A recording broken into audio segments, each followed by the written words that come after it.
아까 내가 어디까지 했죠?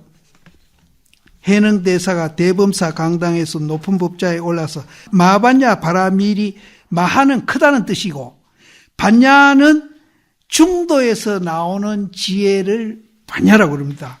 그러면은 큰 중도의 지혜로서 저 언덕에 건너가는 법을 설하셨다. 이렇게 이제 해석을 하시면 됩니다. 마반야 바라밀이 바로 중도다. 중도다. 설하시고 무상계를 주시니 이것도 이제 계를 주는데 무상계를 주거든요. 이 무상이라는 것도 이제 굉장히 이제 의미가 있는 겁니다. 이제 왜 의미가 있는가 하면은 우리가 율사 스님들이 보면은 계를 지키고 안 지키고 이거 이제 외형만 보고 이제 율사다, 율사 아니다 이러거든요. 근데 우리가 외형 행동만 보고 율사다, 율사 아니다 하는 것보다도 우리 마음속에 무아공을 알아가지고 거기에 맞게끔 행동하는 것이 계를 지켜야 그게 진짜 계지. 그냥 행동만 이제 우리가 흉내내고 있는 거, 이거는 진짜 계라고 할 수가 없다. 그래서 그것을 무상계라고 그럽니다. 무상계. 유상계가 아니고 무상계입니다. 이 무상이 무아공을 얘기하는 겁니다. 그래 무상계를 주시니 그때 법자 아래에서 스님, 비구니, 도교인, 속인 등 1만여 명이 있었다. 지금은 가면은 몇천 명도 앉기 힘든 조그마한 절입니다. 옆에 아파트도 있고요. 그런데 그때는 거기가 이제 허허불판이었었고 절이 굉장히 큰 것 같았어요. 소주 자사 위거가, 이 소주가 지금 소관입니다. 소관인데 이 소관에 가면은 지금 남아사가 있습니다. 남아사가 있는데 절이 굉장히 커요. 거기는 소주자사 위거가 여러 관료 30여 명과 육아의 선비 몇몇 사람들이 대사에게 마반야 바라밀법을 설해 주기를 함께 청하였고, 자사는 이윽고 문인법회로 하여금 모아서 기록하게 하였으며, 후대에 널리 행하여 도를 배우는 사람들이 함께 이 종지를 이어받아서 서로서로 전숙해 한지라, 의지하여 믿는 바가 있어서 이를 받들어 이어받게 하기 위하여 이 단경을 설했다. 그러니까 이 단경이 이제 강의하다 보시면은 중도를 얘기하는구나 하는 것을 느끼실 겁니다. 그래서 이것을 만대에 이어가기 위해서 이제 육조 스님이 설했다. 그럼 육조 스님이 이제 단경을 설한 동기를 설했고요. 그 다음에 육조 스님이 스승을 찾아가는 대목입니다. 해능대사가 말씀하셨다. 선지식들아, 마음을 깨끗이 하여 마반야 바라밀법을 생각하라. 여기서 마음을 깨끗이 하라고 그러는데, 마음을 깨끗이 하는 게 어떻게 하는 겁니까? 뭐 마음을 세탁을 합니까? 어떻게 합니까? 이 깨끗이 한다는 말은 무아공을 깨닫는 겁니다. 무아공을 깨닫는. 그럼 무아공을 깨달으면 어떻게 되느냐? 내 마음속에 지금도 이제 강의를 들으시면서 이제 내다, 니다, 있다, 없다, 좋다, 나쁘다, 상대적인 사고로서 이 강의를 지금 듣고 계시는 분은 마음을 깨끗이 한 게 아니에요. 마음을 양극단에 빠져가지고 오염된 생각에서 마음을. 그럼 마음을 뭐하고 공기락하는 걸 아는 것을 마음을 깨끗이 하는 겁니다. 그래서 그거를 마음을 비우고 들으라고 그러잖아요. 뭘 비워? 나도 없고 너도 없고. 그래서 양변을 여인다고 그럽니다. 양변. 니다 내다 하는 양변을 여의는 것을 하늘에 구름이 그친 데다 비교를 해요. 양변을 여의는. 그럼 하늘에 구름이 그치면 뭐 나옵니까? 해가 나오잖아요. 그럼 양변을 여의는 것과 동시에 해가 나오니까 양변을 여의는 것과 동시에 또 양변이 둘이 아니구라는 걸 알아가지고 거기 융합을 합니다. 여의고 융합하고. 여의는 것은 구름이 거친 이거고 융합하는 것은 햇빛이 나오는 거고. 그 상태에서 우리가 일상생활하는 것을 중도라고 부릅니다. 마음을 깨끗이 해라. 지금 내다는 생각을 갖고 이 강의를 들으면은 마반야 바람일을 모릅니다. 양변을 여여야 마반야 바람일법을 비로소 이해를 하는 겁니다. 그래서 여기서 마음을 깨끗이 해라. 이게 육조 스님이 평범하게 던진 말씀 같지만은 이 속에 중도가 다 있는 거예요. 이분은 중도를 깨달았기 때문에 이런 말을 서슴없이 하는 거예요. 그런데 우리는 굉장히 어려운 거죠. 그래서 제가 설명을 마음을 깨끗이 해라.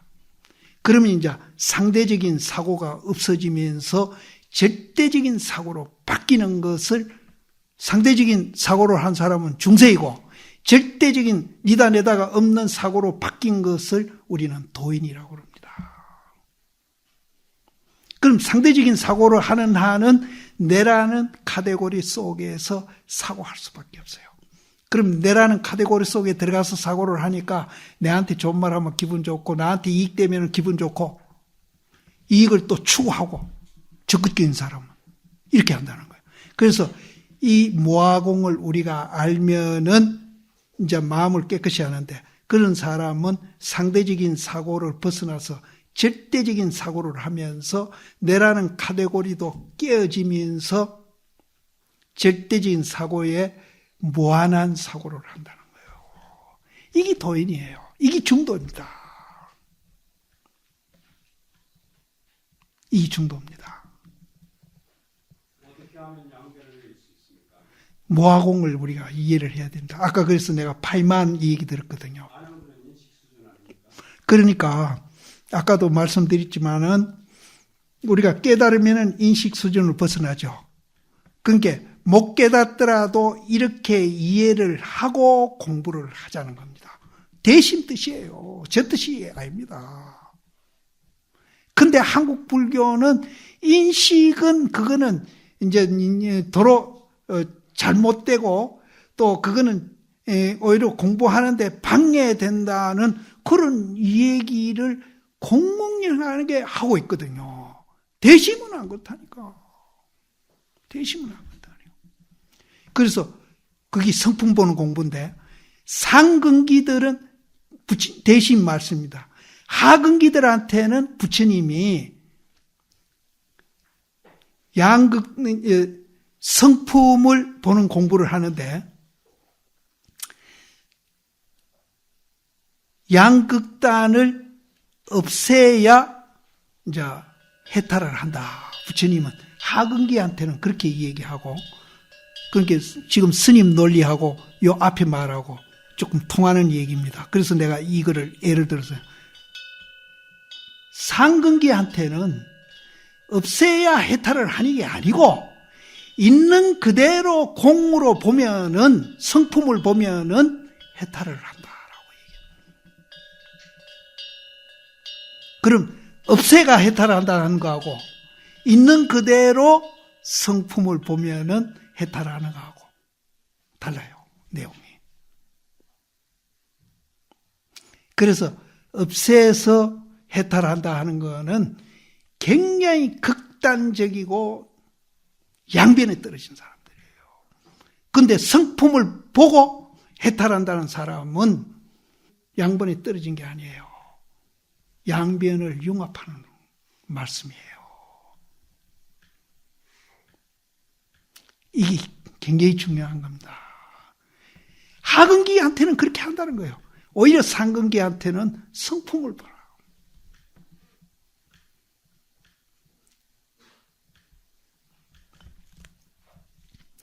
그래서 저는 서장도 갖고 왔습니다. 또 내가 지어낸 말이라고 하실 수 있으니까 그 대목을 내가 찾아가지고 내일 내가 이 얘기를 드리겠습니다. 내가 일부러 서장 갖고 왔어요. 네. 내 말이 아니에요. 내 말이면은 잘못될 수 있어요. 제가 견성한 사람 아니니까. 얼마든지 잘못될 수 있어요. 대신 말입니다. 그래서 여기에서 마음을 깨끗이 해서 반야바라밀법을 생각하라. 대사께서는 말씀하시지 않고 스스로 마음과 정신을 가다듬고 한참 묵묵하신 다음 이윽고 말씀하셨다. 선지식들아 조용히 들어라. 해능의 아버지의 본가는 범양인인데 이거는 뭐 개인 얘기니까 자천대가 영남의 신주 백성으로 옮겨 살았고 범양은 지금 북경 부근에 이제 있는 지방인데 이분이 노시 아닙니까? 이 중국에서 상당히 양반성이랍니다.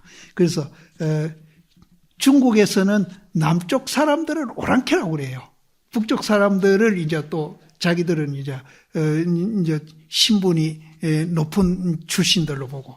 그래서 본래는 해능 스님도 북경 부근의 범양이라는 데서 그 노시 집성촌의 출신이다. 범양인인데 뭘 잘못해가 자천이 돼가 영남의 신주 백성으로 옮겨 살았고 해능은 어려서 일찍이 아버지 3살에 해능심 3살에 아버지가 돌아가셨어요.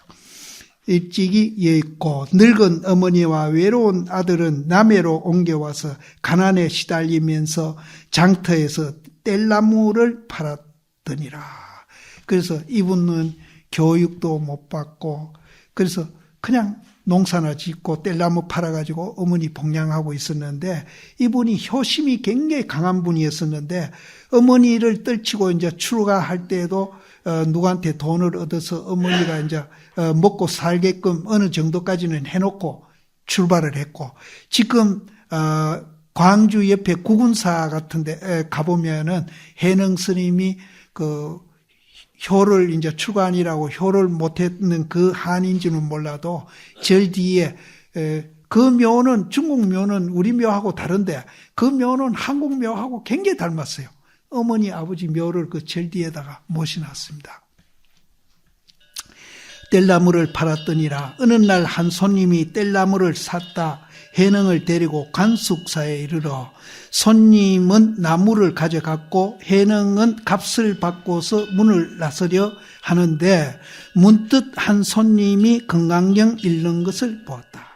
해능은 한번 들음에 마음이 맑아져 문득 깨치고 이내 손님에게 묻기를 마음이 맑아져서 문득 깨쳤다 그러거든요.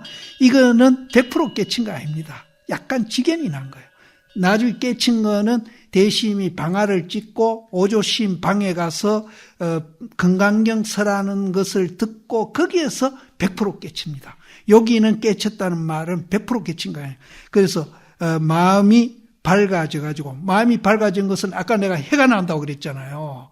지금은 우리가 마음이 껌껌하거든요. 그래서 마음이 밝아져. 마음이 밝아지려면은 모아 공을 알아야 마음이 밝아진다는 거예요. 모아공 모르면 마음이 절대로 밝아지지 않는다. 모아공을 알아야 우리가 마음이 밝아진다는 거예요. 그래서 마음이 밝아져 가지고 어느 정도는 깨친 거예요. 깨쳐 가지고 어느 곳에서 오셨기에 이 경전을 가지고 있습니까? 했다. 금강경 이분이 응무소주 이생기심이란 말 듣고 이제 마음이 밝아져가 깨쳤다 그러잖아요. 응무소주 이생기심은 응당 주한바 없이 뭐예요? 거기는 내다, 니다, 있다, 없다, 좋다, 나쁘다. 양변을 여의야 주한바 없이 되는 거 아닙니까? 양변을 여의야 주한바. 그럼 니다, 내다가 주한바 없이 우리는 내다, 니다, 주한바 있으면서 지금 사고하고 있거든요. 그래서 상대적이고 유한한 사고를 한다 내가 그러거든요. 그러면은 내다, 니다, 있다, 없다, 좋다, 나쁘다. 이거를 여의고 그것이 조한바 없이 마음을 내는 겁니다. 그래서 모아공을 우리가 화두하는 것은 이런 마음이 되기 위해서 화두를 하는 겁니다. 체험하기 위해서. 그럼 우리가 화두를 하면은 이제 뒤에도 나옵니다. 화두를 하게 되면은 화두의 의심이 가가지고 일념이 되면은 성성적적이 되거든요. 그럼 성성하게 하도 여정이 하나로 이제 모여가지고 그것이 지속되는 것을 적적이라고 그러거든요. 그러면은 하도 일념이 돼가지고 그것이 지속이 되면은 거기에 니다, 내다, 좋다, 나쁘다, 있다, 없다가 없지 않습니까? 이것이 이제 우리가 활동하면서 그게 지속되는 사람을 동정이래라고 그러고, 이게 꿈속에까지 그렇게 되는 사람은 몽중이래라고 그러고, 우리가 깊은 잠이 들었을 때 이것이 되는 사람은 숙면이래라고 그러거든요. 그런데 이렇게 3단계로 대시임도 동정이래는 되는데 몽중이래도 안 되고 숙면이래도 안 됐거든요. 그런데 이제 어느 국건선사한테 법문 들으면서 몽중이래하고 숙명이래 이거 두 개를 점프해가지고 바로 깨달음으로 가버리죠. 세 개를 점프하는 사람도 있고 두 개를 점프하는 사람도 있고 이 세 개를 또 이제 다 겪으면서 또 이제 깨닫는 사람도 있고 이거는 여러 가지입니다. 여기 계시는 분들도 어떤 이제 현상에서 깨달음으로 들어갈지 그건 아무도 모릅니다. 그거는 정해놓은 게 아니고 고는 3단계 거쳐라 이런 건 없어요. 내가 발심을 해가지고 공부만 열심히 이제 우리가 하면은 단계를 거치지 않고 바로 가는 거예요. 그럼 내가 느슨하게 하면은 3단계라도 거쳐야 되겠죠. 근데 요거는 여담인데 우리가 이제 이 3단계를 이제 8식을 세상 사람들은 무의식이라고 그럽니다. 그리고 7식을 잠재의식이라고 그럽니다. 그리고 첫 단계 그거를 육식경계라고 그러거든요. 그런데 이런 말도 세상에서 처음 만드는 분이 누군가 하면은 저 서양의 프로이드입니다. 100년 전에 비로소 무의식, 잠재의식, 육식 이렇게 놓았거든요. 부처님은 2600년 전에 얘기했잖냐 말이에요. 그래서 프로이드 그 제자 융이 불교 공부를 많이 했다 그러거든요. 그럼 제자가 불교 공부했는데 저 스승은 안 했을 택이 없죠.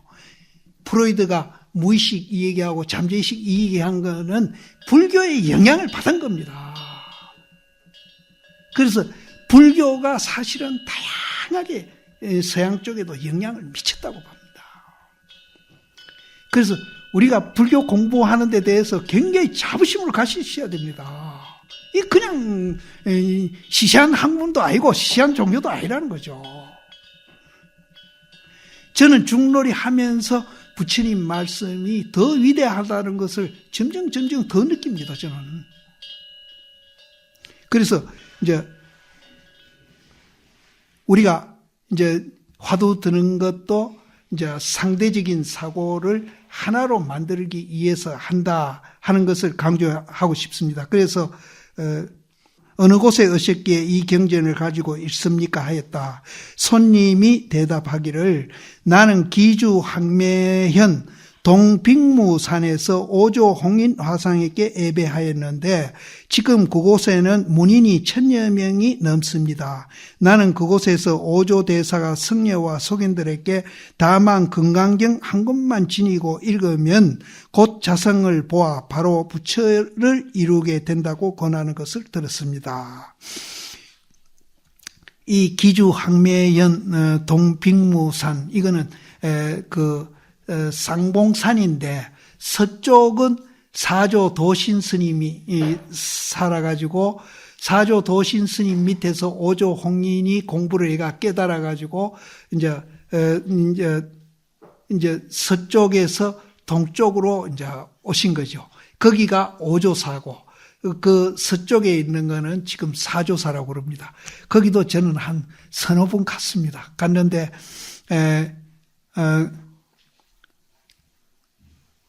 그 오조심이 동쪽에 넘어와가지고 법을 피웠다 해가지고 오조심 법문을 동산법문이다. 그래가지고 거기 성문이 하나 있는데 성문에 그 뭐라고 그때 써있죠? 우리가 그걸 보면서 해석을 이 사람도 이렇게도 하고 저렇게도 하고 했던 그런 기억이 있는데 이 선원장 시인들하고 운각 시인도 그때 가셨지. 예, 우리가 한 포럼 이제 선종 사찰을 한 바퀴 돌아온 적이 있고, 나는 개인적으로 한 서너 번 갔는데 요새 내가 갑자기 기억력이 없어져요. 그래서 지금 이름이 자꾸 안 떠오르는 거예요.